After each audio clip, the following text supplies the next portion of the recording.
In today's video, I want to do a comparison of the Chevy Volt and the Volkswagen e-Golf, and specifically 5 areas where I think the e-Golf outperforms the Chevy Volt.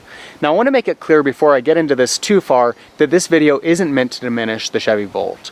Rather, I think it's an excellent vehicle. I owned a first generation model. It was a 2011 and found it to be a very competent vehicle. It drove really nice, it was very reliable, it was quiet, it was comfortable, it had a lot of really great, neat features, and overall it's definitely a vehicle that I would recommend to potential buyers. But like anything, there's always room for improvement, and when you compare vehicles side by side, there's various pros and cons. And in this video, I want to talk about the 5 areas where the e-Golf performs better than the Volt. If you're not familiar with the e-Golf or the Volt, the e-Golf is an all-electric version of Volkswagen's popular Golf model with an electric range of 125 miles. It's only sold in 10 states and the District of Columbia within the United States. The Chevy Volt, on the other hand, is a plug-in electric vehicle, meaning that it's got a battery pack and a gas engine that acts as a generator so that once that battery pack's depleted, the gas engine can turn on and the vehicle will act as a hybrid vehicle. The first generation of the Chevy Volt has an electric range between 35 and 38 miles, and the second generation of the Volt has an electric range of 50 miles. The first area where I think the e-Golf comes out ahead of the Chevy Volt is with its exterior styling. And specifically, I think that the first generation of the Chevy Volt was a little bit too odd and quirky, kind of falling victim to the epidemic that we've seen within the whole electric, hybrid, and plug-in community, spanning back to the first introduction of the Honda Insight and Toyota Prius, which had very odd, quirky, unconventional designs, and yet were very popular. And I think that a lot of automakers have kind of followed that formula or template, and there's been kind of a success within a certain community that wants vehicles that have a very unconventional appearance and really kind of scream that they're electric. But I think they've also lost a lot of business from people that either want something that's a little more plain and kind of blends in with the general car market, and buyers that want something that's really exciting and they're car enthusiasts and they don't want to buy something that takes away from that. And so I think that Chevy kind of missed the bar a little bit with that on the first generation, and then the second generation of the Volt, they kind of went the whole other direction where it's got a very nice appearance to it. It's a very clean, classy, attractive vehicle, but it's also just a little bit boring. There's not a whole lot differentiating it from other sedans in Chevy's lineup. It really looks a lot like the Chevy Cruze, which it's based off of. The e-Golf, on the other hand, while again it's fairly simple, kind of a stealth electric vehicle, it's also a vehicle that's been very popular for a long time within kind of the motoring community. The GTI and the Golf R specifically are incredibly popular models. A lot of motoring enthusiasts driving those two models, and then even with the Golf, it's just a very popular vehicle within the car market. And so to create the e-Golf, where it's a little bit stealth, but it's also a vehicle that people get excited about, I think is a brilliant move for Volkswagen. And you can see, looking at the e-Golf, that it just has a very clean, upscale, classy appearance to it. Something that you didn't get from the first generation of the Volt. And then it's just not something that you got excited about with the second generation of the Volt. The e-Golf, on the other hand, is a vehicle that you can get a little excited about. Just because of the proportions of the vehicle, the small size, it's kind of like an electric version of the Mini Cooper in a way. Just a very fun, exciting little car to drive. The other thing I like is because they have the GTI and Golf R models, there are a lot of opportunities for modifications to give the e-Golf a more sporty appearance.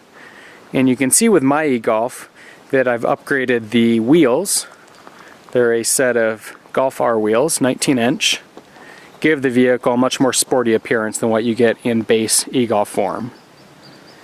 And likewise, there are a number of other things that you can do to the vehicle where there's opportunities for modifications to give the e-Golf some of the same features that you might get in, say, a GTI or a Golf R. Not an opportunity that you have with the Volt, since it's a standalone vehicle. Now, there actually was a concept vehicle of the Volt that gave it kind of a sport package, but Chevy didn't actually produce that vehicle. I think it would have been a great opportunity for them to kind of increase the appeal of the Volt to a broader market. So just as the exterior of the first generation Volt was a little bit odd and quirky, once you got inside the vehicle, it was kind of the same thing inside. It was almost like they tried too hard to really differentiate the model and give it a very unique interior. It wasn't necessarily a bad interior, but it was just a little bit odd and quirky. And then with the second generation, they took the same approach that they used on the exterior, where they gave it a very simple, ordinary interior. Felt just like any other Chevy interior in the lineup. And Chevy's not exactly known for having really high quality refined interiors to begin with, and so it's just a little bit dull, a little boring, and not really a great overall environment. The e-Golf, on the other hand, given that it's a Volkswagen, has a very nice, high quality refined interior with really top-notch materials and just a nice clean overall design. Again, there's not going to be anything here differentiating it from any other Volkswagen model with the overall layout and design. It's very ordinary in that sense, but at the same time, that's not a bad thing because Volkswagen interiors are very nice to begin with. It just has really high quality materials, nice attention to detail, and it's just got a really clean overall look to it. It's a nice environment to be in, and just a great overall interior. So one unique thing about the Chevy Volt is that the first generation model was actually only a 4-passenger vehicle. Because of the placement of the battery pack in the vehicle, it wasn't possible for them to include the middle rear seat in the vehicle, and so it's only a 4-passenger. On top of that, it's an incredibly crowded back seat. With the second generation model, they did add that 5th seat, but at the same time, the battery pack still encroached significantly within that space, and so it wasn't a very comfortable or useful rear seat. And so it's a downside of the Volt, is that it's really only a 4-passenger vehicle, while the e-Golf does have space for 5. But let's be honest, in a vehicle like this, you're not going to use that back middle row seat a whole lot, and so that's not a huge issue. Where the e-Golf really shines over the Volt is how spacious that back seat is. In the Volt, it's very crowded, there's not a lot of legroom, and where that really became an issue for us was with fitting a rear-facing car seat in the back. With the Volt, we didn't see any way that we could fit our car seat into the back of the vehicle, especially because that middle row seat was non-existent.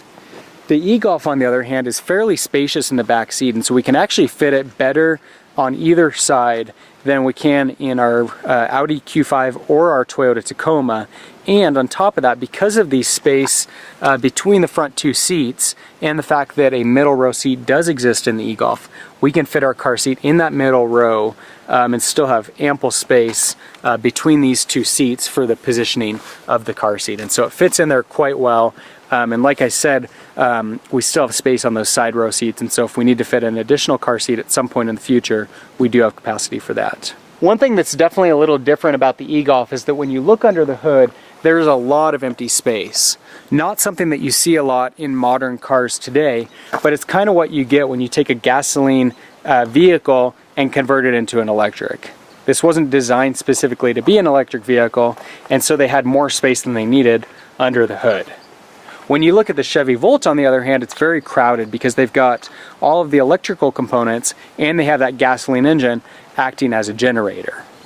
The downside with having both of those is that you have the maintenance for both systems, and so you've got to maintain basically an electric vehicle and a gasoline vehicle. And with that, you've got oil changes. That's one of the things that I'm most excited about with the e-Golf, is that there won't be any oil changes and a whole lot less maintenance than what you get with a gasoline vehicle. With the Volt, you're definitely not using that gasoline engine as often, and so oil changes aren't as frequent. Issues in terms of maintaining that engine are not as necessary, but at the same time, it's really a shame to be driving a vehicle that's primarily electric. We'd go several thousand miles before fill-ups, and so we weren't using that engine a whole lot, but you still have to change that oil on a regular basis, and so that was a real downside with the Volt, is having those maintenance issues to deal with, whereas the e-Golf, you're dealing with only one powertrain and there won't be any oil changes. The fifth and final area where the e-Golf wins out over the Chevy Volt is the fact that it's all electric. And this was actually the deciding factor for me to buy the e-Golf over a second generation Volt, which I strongly considered as a possibility when I bought this vehicle. When I had my first generation Volt, that was the thing that I disliked most about it, is that while you didn't really have range anxiety issues because it had that gasoline engine and running out of fuel wasn't really an issue, you still had range anxiety in the sense that you never wanted the gasoline engine to turn on. It was always kind of this battle that you were trying to fight to get as far as you could on that battery pack and never have that gasoline engine turn on, and it became kind of a little bit of a game. I love the fact that with the e-Golf that's not an issue. I'm always running on electric. I never have to worry about that gasoline engine coming on. And because of that 125 mile range, I don't really see range anxiety being an issue for the way that I use the vehicle. Now, if you've got a longer commute or you're doing a lot of long road trips, then that could become an issue where having that 125 mile range isn't really enough. In that case, the Volt could be a really good transitional vehicle if you don't want to spend a little more money to get the Chevy Volt or a Tesla or another longer range electric vehicle. And so it definitely has its place within the market and a great option to consider if you do a lot of driving and you want a vehicle that's somewhat electric, but you also need the ability to have that more unlimited range. So those are the 5 things that I prefer about the e-Golf when compared with the Chevy Volt. Like I mentioned, both of these vehicles really are excellent and offer different benefits to potential buyers. The Chevy Volt is a great option to consider if you have a longer commute and range anxiety is an issue. The e-Golf is probably going to be a better option to consider if you're doing a lot more in-town driving and range isn't really something that you're concerned about. Unfortunately, Chevy is no longer producing the Chevy Volt. They discontinued it in February of 2019. Last one came off the line. You can still buy a new one right now, and obviously used ones will be on the market for a while. The e-Golf is likely expected to have a pretty short lifespan as Volkswagen continues development of their electric car division. If you have any comments or questions, leave those in the section below. For more car videos, subscribe to my channel. In the meantime, thanks for watching.